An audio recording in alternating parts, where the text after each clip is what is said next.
We have a problem in the business community, or at least I do. It's almost like in the business community or with the business community, where we're surrounded by terrible websites. Have you ever gone to a website and you're trying to get something done and it's extremely frustrating to accomplish what you're trying? Yes, thank you. This is awesome, and I was worried like I wouldn't get interaction because I'm the first speaker. So we've had this problem where we have a terrible website. And I'm going to show you a couple examples of bad user experience. Over the years, I've put a lot of thought into how do well-intentioned designers and marketers and business leaders, how do they end up with these terrible websites? I mean, they're not trying to make a terrible website. When you peel the layers back on that, you find that there's a question that was missed at the very beginning, that the planning stage was jumped to first. Someone said, I think I need a website. And they said, okay, what pages do we need on the website? Or, they sort of dove straight into planning, instead of asking the question, what is the purpose of a website? There's probably as many answers to that question as there are people in the room. And you'll notice that I'm not saying, what is the purpose of your website? What is the purpose of the website that you're trying to build specifically? 99% of websites, and I'm actually not using 99% to be cliche, 99% of businesses in the United States of America are small businesses. They have 500 or fewer employees. And so 99% of websites for a business are going to share the same purpose. That purpose is to create opportunity and generate leads and generate revenue for the client. So if you're an entrepreneur and you're building a website for yourself, your purpose is to generate leads, get opportunity, create a connection, and have the person who has landed at that website decide to connect with your company, whether they're giving you an identity, their own identity, or whether they're buying a service or a product. You want that opportunity created. It's not brand awareness. It's not branding. The website should enhance your brand, but why enhance your brand? And what really enhances your brand more than having someone decide to interact with your company, learn about your company, buy from your company, give you the email address? It all comes back to creating that opportunity and enabling a person to move from they don't know who you are to they were searching for something to they found you. And then on your website, they're brought through an awareness of the problem that they're trying to solve, or what it is they're trying to look for, and why your company solves that problem, or your client's company, your agency, the client you're working for, and so on. For the students in the room, my goal, and it's pretty specific, I really want to help you. I want to make it so that when you're interviewing for either a promotion or that first job or that career, or it's at an agency, or you're going to be a marketing staff member at a large firm or a small firm or whatever it is, even if, I don't know, they could be a law firm, they could be anything, right? And you're going to do marketing for them. If you're in this room, I'm going to share with you what I've learned over the last 6 years, and some of them are almost trade secrets, but they're also very basic and simple. And you're going to have an edge against other people that you're interviewing against. And I wish that you didn't have that edge. I wish everyone was in here and I could share it with all of them, and that would be great. But if you're in the room, you're going to walk away from this presentation knowing some things that the other people interviewing for that same position simply do not know.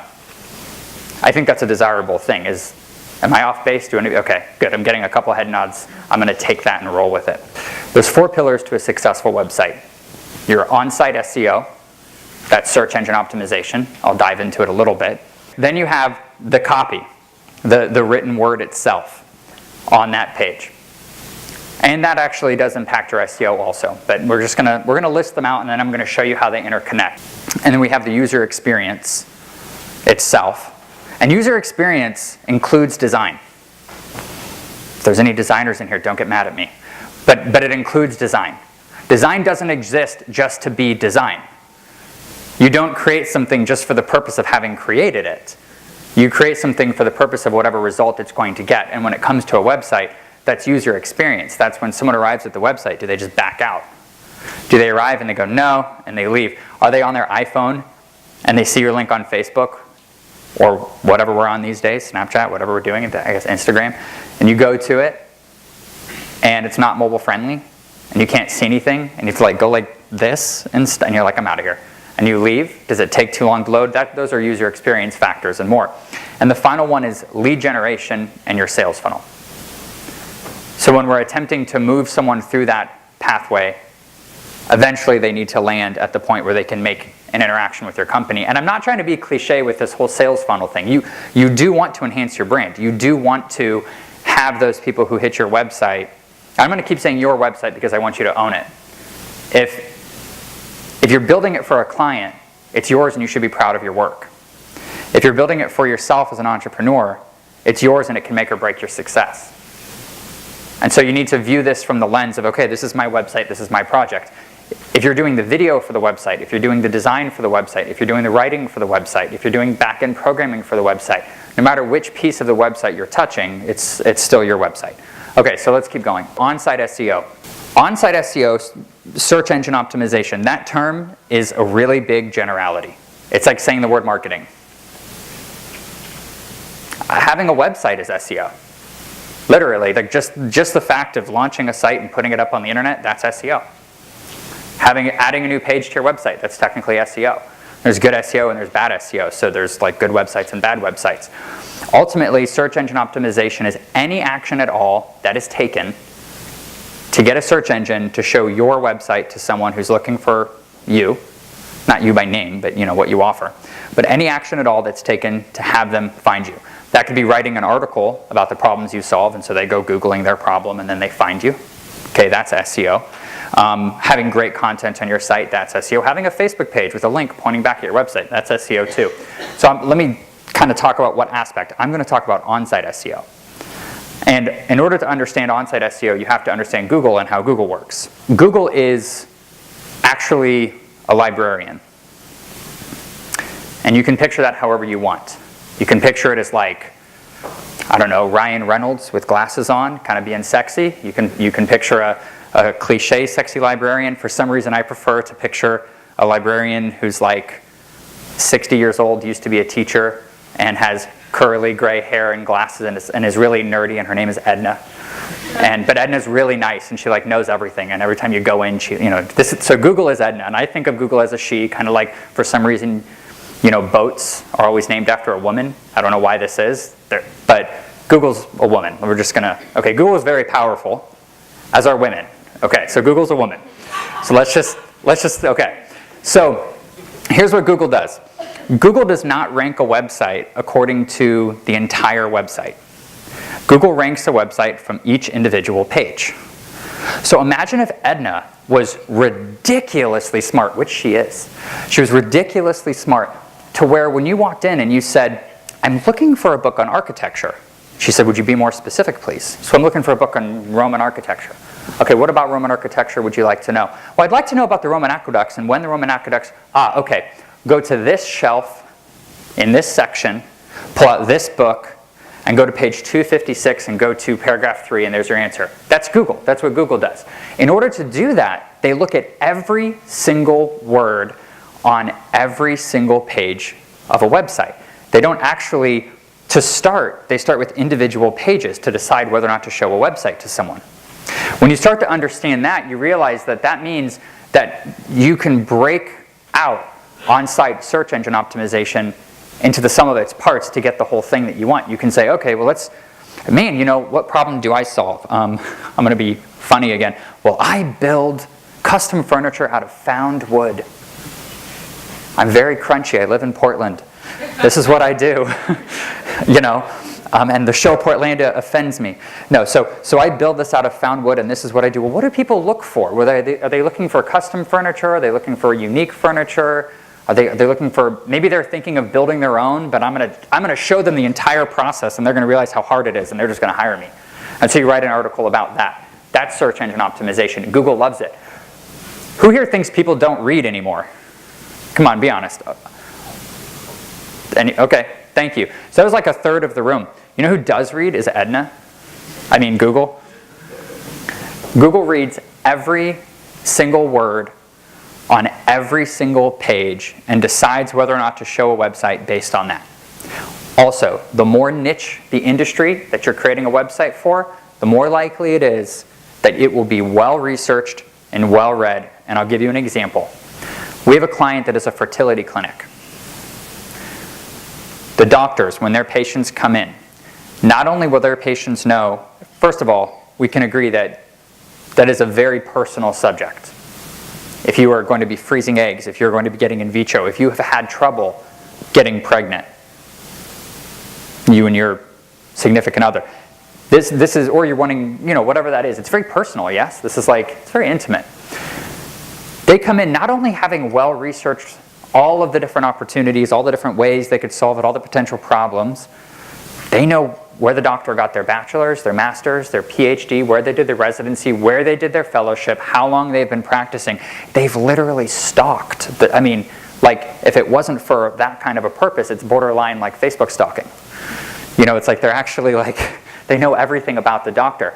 So the more niche your industry, the more likely it is that people do read, and they will keep reading. Also, Google reads every word. So if you're in an industry where people don't read, okay, assume that Edna's going to read, and assume that when the person walks in and says, hey, I don't really read, but I'm looking for fancy pictures of whatever, found wood, custom-made benches, she goes, okay, yeah, this is where you should look, because they're going to read every single word. That's what Google does. Google can't see pictures and can't hear videos. Google can only read words. So that's really important to know if you're ever building a website and someone's like, well, people don't read anymore. You have to kind of look at that person and be like, cool, what does that have to do with what we're trying to accomplish, though? What's the purpose of the website? Anyway, I could go on a rant. Could you tell? I almost did. All right. I'm going to show you something interesting here. I'm going to show you what an SEO title is. One of the reasons I pulled this out and decided to show it to you is because of its importance. And because 90% of the time, it might even be like 95% of the time, when a client is coming to us and they have an ineffective website, ineffective is defined by it doesn't get leads, it doesn't get results, it costs them money, it doesn't make them money. Okay, we talked about the purpose, that's what I'm talking about. So their website is ineffective. When we do our analysis of their site, a human, we go in, an actual human looks at everything, this is missing. And yet it's the second most important thing in search engine optimization, period. The only thing more important is the content on the page. And it's just missing. It gets left out completely. Because people get so, they get so hopped up on how the page load speed and how fast it's going to be and what technology was used and what kind of software they used to deploy it, that they just totally forget to do this. Or maybe they don't know, or I don't know. It's whatever. Anyway, it's missing. So this is an SEO title. And let me show you what an SEO title is. That is an SEO title, and that is an SEO title. Everything in blue. So when you go to, you've seen a search results page, right? We've all Googled stuff. When you go to Google something, you get a search results page. The search results page gives you these, they're almost like headlines in blue. Okay, think of it as a headline. You open the sports section, you have hockey, football, you have these different headlines, and each one has an article. You don't look at the hockey section and end up reading about football, right? That'd be a bad experience. You see the hockey headline and you jump straight in. Who knows, and I bet some of the people do, but who knows that you can actually decide what these say? You can manually, cool, awesome, he's with me, you're with me, you too. I planted them in the audience. So you can actually decide what these say. There's two purposes. One is for Google, and the other purpose is for your visitor. So the first thing is this is your headline. It's the very first thing that is shown to someone who searches. So someone says, I'm looking for a custom bench and I want it to be made out of found wood. Okay, this line in blue is your very first opportunity to say, hey, I not only make custom benches out of found wood, but I donate half my proceeds to this, and I do that. Here's why you should come visit. Click. Here's why you should click. But there's a second purpose, and this is often lost. This is a wayfinder. It's called an SEO title, search engine optimization title. It does not have to be the same as the title of your page. So you have a page, and your home page. It's called home usually, right? Home. Okay, so for Fusion, I'm not trying to pick on anyone. So just to prove that, good job Captiva. Fusion, you could be doing better. I just randomly Googled marketing St. Louis. This is what I got. Okay. So Google's a machine. It doesn't think like you and I. Google is being told that this Fusion website is about Fusion marketing. Well, that's awesome for someone who's searching for Fusion marketing. But that's what they're not being told it's about St. Louis web design, SEO, marketing, and PR. What are people searching for? Is someone who's looking for a website, do they search Fusion marketing or do they search website design? Do they search for the name of the company, even though they have no idea who the company is? Or do they search for what that company builds, what product that company offers, what service that company offers, or what problem that company solves? Obviously, we know the answer, or we wouldn't be in this room, I think. But when you say to Google, just Fusion Marketing, and then you have this meta description here that really doesn't say anything, ... address, ... It's the second most important thing. Let me get back to this. It's a wayfinder. It's like a street sign. You can leave it to chance, and you can let Google decide for you exactly what this line in blue should say, or you can manually set it. And you could say, you know what, Google? Here's the thing. I'm a fertility clinic, and we offer in vitro, and we also offer egg freezing, and we also do like sperm analysis. We're getting deep here now, everyone. We're family. It's okay. We can talk about sperm. So, and this is a real thing. It's a real client, so it's germane. But I offer these things, and here's the area that I offer it in. You can let Google sort of randomly, Google will randomly assign an SEO title to a page. Or you can say this page is about egg freezing in the St. Louis area by certified, whatever. You can really decide. You have about 65 characters or something to decide. When you decide that, Google goes crawling the internet. They have these robot spiders, and they're crawling the internet. And see, Edna's kind of freaky because she has these like robot spiders that work for her. It's a very weird thing. So she's crawling the internet, and she's indexing every single page. Do you want to piss Edna off? Do you want Edna to try to have to figure out what a chapter of a book is about, or what a page is about? Or do you want to say, hey, Edna, listen, so this page is about egg freezing. See my SEO title? It says egg freezing in St. Louis. This page is about in vitro. See, that's what this is about. And this page, when you do that, Google says, okay, thank you. I'm now going to verify that that's true. And they'll follow the link, they'll go to the page, they'll look at the actual public-facing page title. Let's say it says, in vitro or whatever. And then it will scan through the content. Do you explain it? Do you talk about it? Are there words that relate to that? So think about that for a second. If it's missed. Let me give you an example so I can really, this is so important that I have to until I see everyone go, wow, I'm literally just going to keep talking about it. I have a client, they're a small business. I talked about how many small businesses there are. They're a small business. I think they were doing about $300,000 a year in sales. They're not in millions, they're not huge, they're a local company. In their industry, they're in the contracting industry, they're in the service industry, no one has invested in digital. So there really wasn't a lot of competition. Because no one had invested in digital, no marketing company had come along and fixed the SEO titles and actually put content on pages. Everyone was just like, oh, people don't read anymore, let's show fancy pictures, and that was it. So we went in and we built them a website, and we did correct SEO titles. We put correct content. In 1 year, they went from $300,000 to $1 million. They paid off all their debt, they put money in savings, they hired 5 new people. And at the end of the year, they said, Matt, how else can we spend money with you, and what else can you do for us? So I sat down, I thought about it, and I said, well, this, and this, well, I asked a bunch of questions first to kind of discover where they were going. And then I made recommendations based on those questions, and every single answer was, yes, let's do it. Yes, let's do it. Yes, let's do it. Because trust had been established. Now, if I'm hiring someone who is a senior or a junior, has just graduated, wants to jump ship from one position to another, wants to work for a small firm, I want to know that they can do that for me. I want to know that I can trust them and that they're going to know what to do.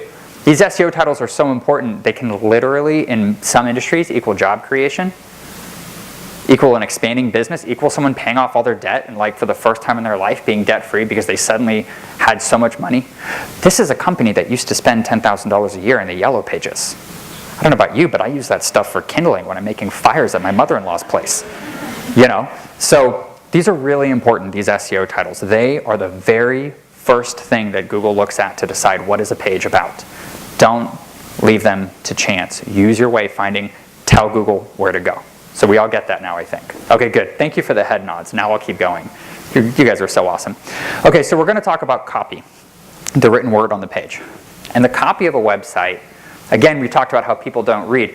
After Google reads the SEO title, Google's going to scan all the copy on the page. But the copy feeds into the user experience also.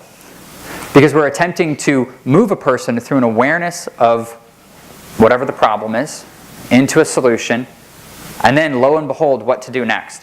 Have you ever been on a website? I don't know if this one's going to get as many hand raises. I notice it. Well, you might notice it, you're marketers. But have you ever been on a website and you read through and you get to the end of the page and you're like, okay, and it's just like this. Like if I stopped right now, if I gave you no call to action, if I didn't tell you what to do next, you're like, okay, well maybe I want to, there's no phone number. Okay. It doesn't tell you where to go or what to do. So you scroll back up and you look for the contact link. Let's hope it's up there. Maybe it's not. So you scroll back down. Okay. So maybe you get frustrated and you leave. Maybe you've got a kid or 3 kids like me, and they come in screaming and crying with it, and you have to put your stuff down and go. Who knows what it is? But somehow you get distracted, and you're not told what to do next. The copy always needs to tell the person very, very clearly what to do next. It's really important, and it's often missing. The copy also needs to contain keywords. I'll talk a bit about how you find those, but it does need to contain keywords. You don't put 100 of them in there, but it needs to actually say, I mean, it's pretty easy to include keywords in copy. If you've done a little bit of research and you know what people are searching for, how hard would it be? It has to sell. It can't just be informational dribble. A website isn't a brochure. Has anyone been handed a brochure and like, after they read it, they threw it away? Has that ever happened? Wow, I thought I was the only one. Wait, has anyone actually kept a brochure? Okay, thank you. Here's what I find. With nonprofits, brochures are incredibly important. With technical subjects, they're incredibly important. With annual reports, they're incredibly important. They still have a place in the marketplace. So don't let me try to piss people off who make brochures, etc. They are important as a leave behind, and they can be a powerful tool. Someone who really is niche, those researchers, those people who, I mean, gosh, if my wife and I had any trouble getting pregnant, see, we're family. If we had any trouble with that, then we would certainly keep the brochure. And we would study it, and so don't get me wrong there. But you do notice that many industries that are a little bit more on the surface, the brochure is not necessarily kept. A website's not a brochure. It's not just meant to be information. It's sales copy that guides a person through an awareness of the problem they're trying to solve and why that company will solve it and why they should then make contact. And you got to have a lot of other stuff like social proof and so on. You know the show Mad Men? Okay, like that show basically was based on him. So that's who Ogilvy is. And what he says here when he says if it doesn't sell, it isn't creative, you have to really dissect that statement. Because this can apply to copywriting, and it can apply to imagery, it can apply to your website. If it's not getting the result that you want, it's not creative. You haven't actually been creative. We can't all be Joni Ive and just fill everything with white space and talk about how much we love white space and how the design must get out of that. We can't do that. I mean, most of our clients can't afford that. And Apple's branding is so strong because they have so many customers, not because their logo is so incredible. You see, it works the other way. They became brand ambassadors because they use and love the product, not because people didn't know anything about it and suddenly became brand ambassadors. That's just not the way this stuff works. Okay, so that feeds into the user experience. I said I would talk about this a little bit and how user experience feeds into design. I'm going to show you something, and I want you to tell me as fast as possible, and if you actually say it out loud, then I will be happy. I want you to tell me which button you think you click, the color of it, or what you click, period, to go to the next step. Cool, nope, because their user experience sucks.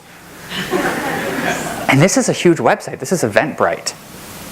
That one right there. It's actually blue on a computer. Looks a little more blue than, maybe it looks blue to you. It's kind of, yeah, so you're trying to continue.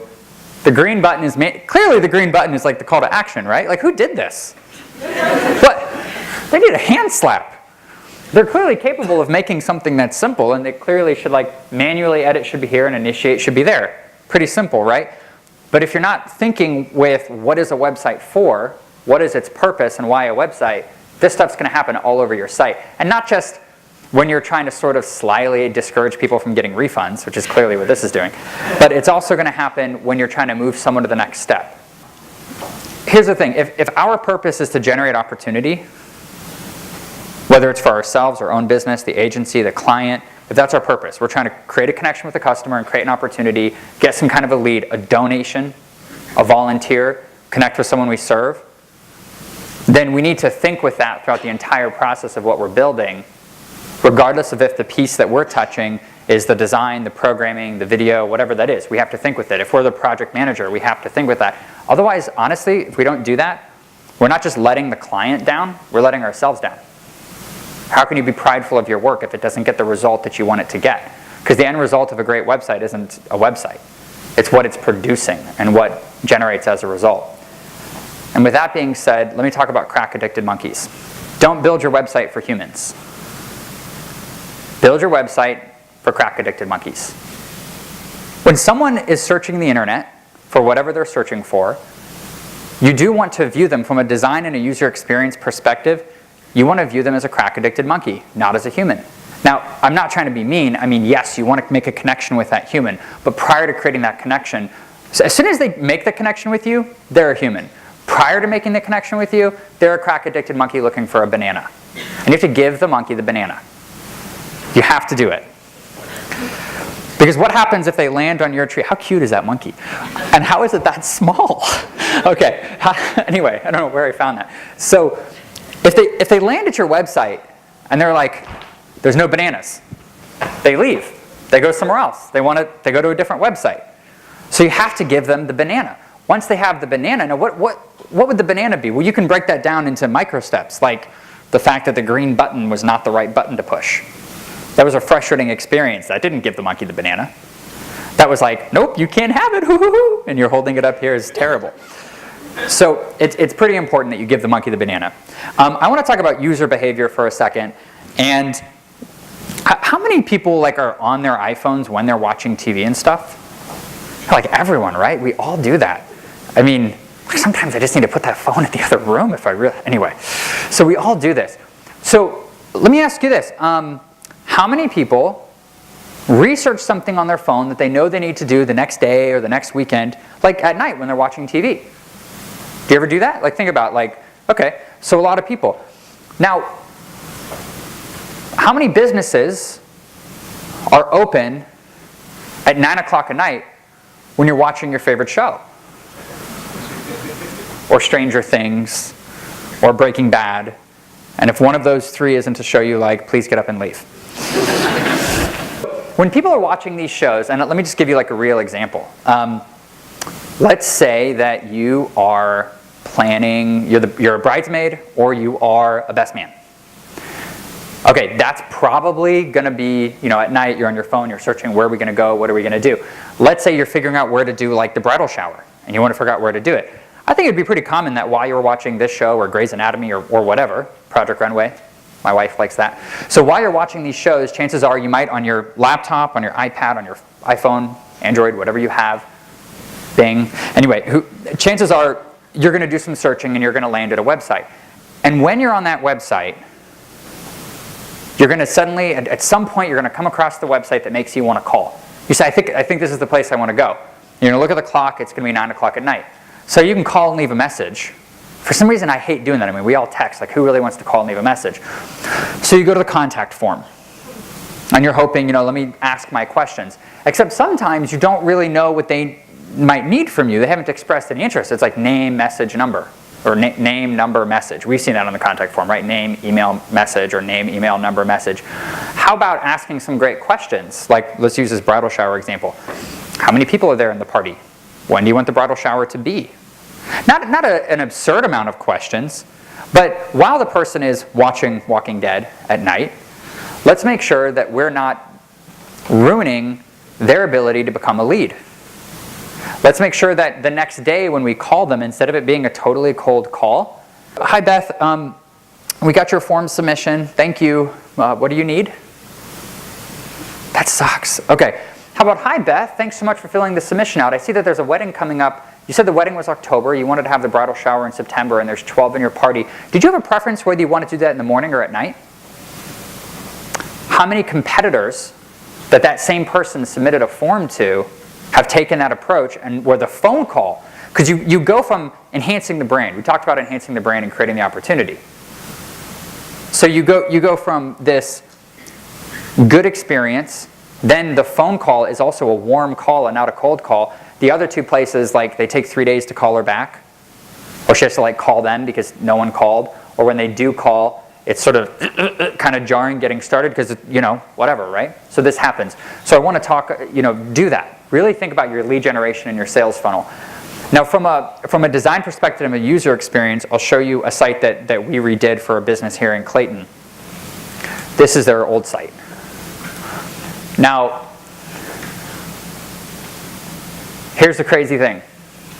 Almost nothing you just saw was clickable. But the only thing they had at the very top was a contact button. The blog took people away from the site. This takes people away from the site. This takes people away from the site. Everything on here is taking people off the site, and nothing is actually converting them or speaking to them. There's no content on the homepage, and it ranked terribly. Within a week with their new website, first of all, call to action, call to action, call to action, real people, real fitness, images. She's a badass. I mean, look at that. I can't do that. See how much weight she has on that? I'm not kidding. I'll use the bar. Okay, we talk about, here's some great content. We are putting content, testimonials. Again, why wait, start today. This isn't used car though. If you actually go through the content, get started, there it is again. Their articles, their directions, their hours, their contact. These do take you off site, but you know what? That actually helps with SEO when you use just a couple, and it shows some legitimacy. So there's a purpose that we've done this. But what are the real calls to action here? What is that person going to do? I hate using the laser pointer, by the way. What is that going to do? All right, I have to wrap up here soon. So how do we do this? How do we accomplish this? Start with research. Let me tell you a terrible question to ask a client or a business owner or the agency. What pages do you want on your website? What do you want your website to say? What links do you think you need at the top? That's your job. That's not their job. That's like someone comes in to tile your bathroom and they ask you, what kind of grout do you want us to use? It's like, you tell me what kind of grout I'm supposed to use. Well, I don't know, something that applies to people who don't own homes. I don't know. Whatever, you get the idea, right? Okay, so you actually want your project to be marketing driven and not client driven. What? Market driven and not client driven. Your project should not be driven by the client. It doesn't mean you don't collaborate with the client. It doesn't mean it's not their project. It doesn't mean you're not transparent. The project should be driven by the marketplace. You'd ask the client, tell me about your services. How is that different from your competition? How did you get into this business? What do you think you do better than anyone else? What do your customers constantly tell you is the reason that they chose to come back? What kinds of problems do you solve for your customers? Those questions give you the fodder to do your keyword research. They give you the fodder to not be blind. Okay? Like this is you, this is your client, and this is, I don't know, the office manager. But you don't want to be blind. You don't want to be the blind leading the blind. You absolutely want to be the one who leads the project, and you want to lead that project by telling the client what they need, not asking. If they knew what they need, they wouldn't need you. They'd have their nephew who does website, someone here is a nephew who does website design for someone, or niece or whatever. They'd have them build the website and they'd tell them exactly what they wanted if they really knew all this stuff. So it's your job to know it and it's your job to guide the process. And I'm speaking to the students so you have the right frame of mind when you're doing a project like this in the future. This doesn't happen in the industry. Wait, well this clearly doesn't happen. But that guiding principle doesn't happen in the industry. A lot of people say to the client, what do you want on your website? Now you do want to ask sort of at the end, is there anything particular you want to ensure is included on this website or that we need to factor in? Yes, you ask that question, but it's not like the main question. Does that make sense?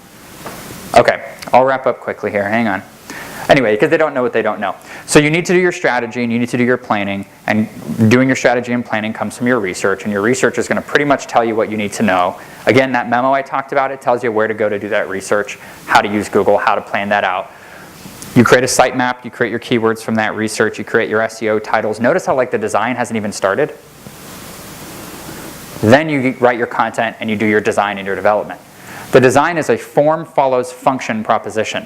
What is this website trying to do? What do we want them to do? How do we then design it in such a way that they do it? How do we write so that they accomplish it? If you start with the design, you're starting pretty late on the process. And you end up with a subpar product that doesn't get results. Then you do your final review and your edits on the site. Then you launch, and then you tweak. Websites aren't permanent. You can change, you can tweak, you can launch it, you put some traffic through it, you start seeing a result. Awesome, put more traffic through it. If you're getting results, you just need to put more traffic through it now. Find ways to drive more traffic. If you're not getting results, tweak it. It's a website. It's like making a new Facebook post. It's like posting a new picture on Snapchat with the tongue coming out of the mouth and the ears. It's actually easy to do once you're at that point where you've built the shell and now it's malleable and you can tweak it. And if you keep tweaking it, I'll tell you this right now, execution is where people fall short. and you'll be able to execute for your client or execute for the company you're working for, execute for your own. Is anyone here like going to be a business owner? Thank you. Wow. We need more of that. Is anyone here absolutely positive they're never going to be a business owner? Of course, business owners aside. Okay, so she knows. The rest of you didn't raise your hand either way. So you might end up being business owners. You might end up stumbling across a great idea, and this knowledge is going to be pretty important. These are the 2 books I recommend you read. The crazy thing is, The Big Red Fez was written in like 2004, like pre-Facebook, and yet it still completely applies. Some of the websites that generate a buttload of revenue, $1 million a month, you would look at it and you would say, that website looks terrible. How could it produce anything? And yet it makes a lot of money. And he explains why that is and how that works. Scientific advertising was written like in the 1920s. And yet you can use it today to do A/B split test. This guy invented the coupon. I mean, Dr. Evil, he supposedly invented the question mark. Oh man, not enough of us saw Austin Powers. Okay, that was an Austin Powers reference. But this guy actually invented the coupon, and he goes over what is the coupon's actual purpose. What is its original purpose? And he talks about A/B split testing. You can do what Coca-Cola does at an international level and spends millions and millions and millions of dollars on 1 week at a time using $100. Read Scientific Advertising, you'll see what I'm talking about and how to use Google to do that and how to use your website to do that. You could literally, it's incredible. Thank you so much for allowing me to speak.